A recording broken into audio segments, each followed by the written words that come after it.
Fenêtre sur l'emploi pour terminer notre émission après avoir parlé du droit et du code du travail. On va s'intéresser, alors vous allez me dire, ça va faire écho avec la première rubrique de notre émission aujourd'hui sur l'orientation des jeunes, la façon dont ils sont plus ou moins bien orientés et les outils pour les orienter. Et on en parle justement avec Christelle Mélé-Génin. Bonjour Christelle. Bonjour. Présidente de l'association Job IRL.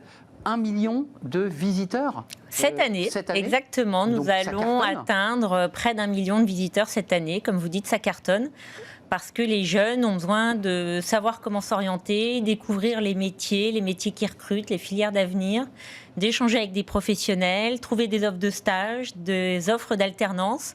Et donc, on est là pour les aider à se construire un projet professionnel le plus, comme je dis toujours, à la fois ambitieux, mais réaliste aussi avec le marché de l'emploi. Ça aide à l'employabilité des jeunes. Alors, on l'aura compris, je ne l'ai pas présenté parce que vous devez connaître, mais je vous le présente, c'est un réseau social d'orientation, puisqu'on faisait écho tout à l'heure à ces vieux catalogues. Vous savez, quand on va au lycée, puis il y a des vieux catalogues, alors parfois un ordinateur, pas toujours bien paramétré. Là, l'intérêt de Job IRL, votre pari, c'est de dire... Les jeunes s'orientent mal, grâce à Job IRL, ils vont pouvoir créer des briques, pouvoir faire leur parcours d'orientation ? Surtout, grâce à Job IRL, ils vont pouvoir échanger avec des professionnels qui font les métiers qui les intéressent ou pour lesquels ils se disent « Tiens, ça vaudrait le coup que je découvre quel est ce métier ». Et donc, c'est ça vraiment notre valeur ajoutée par rapport à tous les sites d'orientation qui existent. Alors, moi, je ne crache pas sur mes petits camarades. Les contenus pédagogiques de l'ONICEP sont très intéressants et autres. J'osais pas les citer. Si, il faut les citer, c'est mes amis. Mais en même temps, c'est des fiches. C'est pas incarné comme un professionnel qui va pouvoir vous dire moi, mon métier dans la logistique, c'est ça. Moi, je suis restaurateur, je fais ça de mes journées. Pour être très concret, les jeunes s'inscrivent, ils vont pouvoir ensuite se diriger vers le secteur dans lequel ils veulent aller. Et quand ils veulent parler à quelqu'un en particulier, comment ça marche très concrètement ? Alors maintenant, Job IRL, en fait, on leur propose, quand ils arrivent en disant « je vais échanger avec un journaliste ou un avocat », ils le cherchent et puis ils le trouvent. Ceux qui sont un peu perdus, qui n'ont pas d'idée, aujourd'hui, on leur propose un test d'orientation. Ce qui est souvent le cas. Voilà. Donc maintenant, il y a un test d'orientation entre nous hyper qualitatif qui leur propose 30-40 métiers qui correspondent à leur profil psychologique, selon aux questions auxquelles ils ont répondu. Donc on a d'abord fait un petit questionnaire, ce qui fait que globalement, ils sont un petit peu orientés. Exactement. Sort une note qui vous dit, Alexis, pour parler de notre premier invité, Alexis, tu fais ça, tu es plutôt comme ça. Voilà. Et à partir de ça, il y a une palette de métiers. Voilà, il y a une palette de métiers et là, on a une espèce de Tinder des métiers où le jeune se dit tiens, tel métier, oh non, alors ça me tente pas du tout, mais ça, tiens, j'irais bien regarder. Et en plus, maintenant, on a une espèce de tampon sur les métiers pour les nommer métiers coup de cœur, pour dire aux jeunes, allez regarder là, ça recrute, il y a de l'avenir, donc je serai toi, j'irai regarder. Et donc, comme on un les livre, incite. Lu et approuvé. Voilà, c'est un peu ça. Pas vu à la télé, mais voilà, aimé chez Job IRL. Et donc, on les incite à aller voir ces métiers. Ah oui, donc vous les fléchez aussi vers des secteurs. On les flèche vers les secteurs d'avenir, vers les secteurs qui recrutent, parce que regardez, en ce moment, on a 1 million d'emplois à pourvoir. Ah, vous dites 1 million, parce que sur ce plateau, ça évolue. On est 400, 500, 600. Oui, alors, avant le Covid, on était sur un chiffre qui était toujours à 300-400 000, selon les interlocuteurs. Oui, on est monté. La police ou les syndicats. C'est exactement ça. Voilà. Et aujourd'hui, on est sur près d'1 million, parce qu'il y a beaucoup d'emplois à pourvoir, notamment dans l'hôtellerie-restauration, puisqu'on sait très bien qu'il y a beaucoup de gens qui ne sont pas retournés dans les restaurants. Et donc, il y a beaucoup d'emplois à pourvoir. Et en même temps, on a toujours près de 20% des jeunes au chômage. Donc, il y a un moment, il faut quand même que les deux communautés se parlent et que l'emploi des jeunes progresse. Donc, vous nous dites sur ce plateau que Job IRL, votre structure, votre association, parce que c'est une association, donne comme ça un côté un peu ludique, un peu sympa, parce que c'est souvent un peu fastidieux pour les jeunes de se dire « Ah mince, il faut que j'aille voir la conseillère d'orientation ». Là, ils peuvent se balader. S'ils ont une idée, c'est beaucoup plus facile. En revanche, s'ils ne savent pas où ils veulent aller, à 80%, vous les aidez. Un mot quand même sur les emplois qui cartonnent, parce que vous nous dites « J'ai le tampon », ça c'est des secteurs où on recrute. Est-ce que c'est des secteurs cherchés par les jeunes ? Est-ce qu'il n'y a pas comme ça un croisement ? Malheureusement, Malheureusement, pas souvent. On a mis quand même un tampon sur une centaine de métiers sur les 1200 métiers de Job IRL. Donc c'est beaucoup quand même. Donc c'est en gros tout l'informatique, en gros tous les métiers de l'informatique, de la cybersécurité, du digital recrute.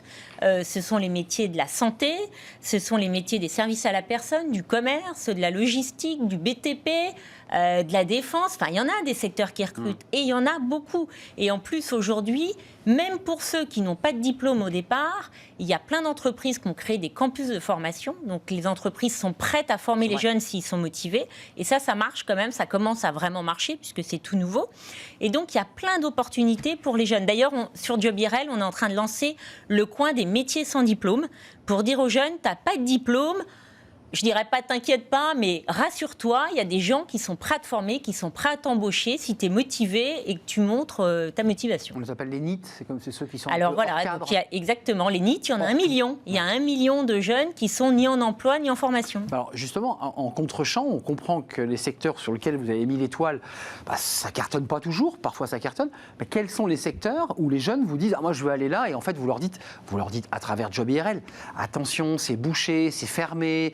Les places sont chères. Enfin, je ne sais pas, est-ce qu'il n'y a pas comme ça un peu un rêve dans les yeux de ces jeunes-là ? Je dirais malheureusement, il y a trop de jeunes qui veulent aller dans la communication, dans les ressources humaines. Ils parlent de commerce international, alors que souvent le commerce suffirait à leur permettre de trouver un job. La grande distribution recrute à tour de bras, plus que le commerce international.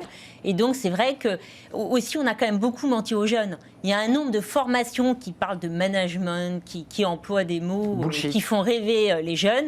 Et en même temps, derrière, il n'y a rien. Parce que quand vous avez 20-22 ans, que vous n'êtes pas encore en capacité de travailler vous-même, vous n'êtes pas prêt de manager quelqu'un. Donc le jeune de 22 ans qui arrive en disant « mais moi j'ai fait un BTS en management, génial », mais enfin déjà qu'il apprenne un peu à travailler, puis après il pourra manager des gens. Donc si j'entends bien, et je suis assez d'accord avec ce que vous dites, le management c'est aussi un métier d'expérience où on bâtit son expérience dans l'entreprise. C'est vrai qu'un BTS en management, on se dit tiens, il y a des cas pratiques. Exactement, puis on est manager dans tous les métiers, enfin dans tout métier on peut devenir manager. Vous êtes infirmière, à un moment vous êtes cadre de santé, enfin manager c'est pas un métier en soi, c'est un statut de quelqu'un qui gère les autres parce qu'il a une expérience, il en est capable.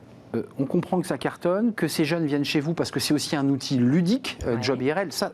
Est-ce qu'il n'y a pas comme ça sur certains secteurs que vous avez cités, des jeunes qui se disent attendez, je ne suis pas dupe, c'est des métiers hyper durs, c'est des métiers sous tension, c'est des métiers où je porte des charges lourdes, je pense au BTP, c'est des métiers où je vais me coucher très tard.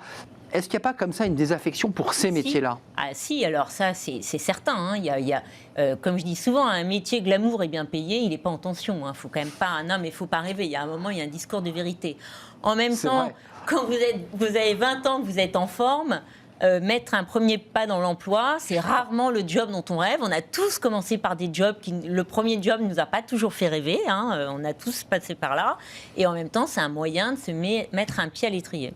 Et de travailler, d'avoir un salaire et de commencer à construire sa vie, parce que c'est de ça dont il est question. Merci de nous avoir éclairé sur ces enjeux très importants, parce que le million d'emplois, un jour ou l'autre, il va falloir quand même commencer à résorber cette espèce de poche d'emplois pénuriques. Merci Christelle Mélé-Génin, présidente de l'association Job IRL. Allez jeter un œil sur ce site, vous qui êtes parents, peut-être aussi qui nous regardez, tiens, allez avec votre fils ou votre fille, accompagnez-le. Et devenez pro pour parler de votre métier aux autres jeunes. 50 000 jeunes accompagnés et 100 000 membres, parce qu'il y a des membres, on peut visiter, mais on peut être aussi évidemment membre de Job IRL. Merci d'être venu nous rendre visite. À bientôt, parce que vous venez régulièrement dans notre émission. À très très bientôt. C'est la fin de notre émission. Je voulais vous remercier évidemment de l'avoir suivi. Merci pour votre fidélité, pour l'intérêt que vous portez à cette émission. Et puis je serai là demain, évidemment, pour de nouvelles aventures. Je remercie notre réalisatrice Elisa Bernardo. Je remercie au son Alexandre, dit Alex. Et puis je remercie Fanny Griesmer et Margot Ruot qui m'accompagne dans Smart Job tous les jours. C'est un vrai plaisir. Je serai là demain. Portez-vous bien. Bye bye.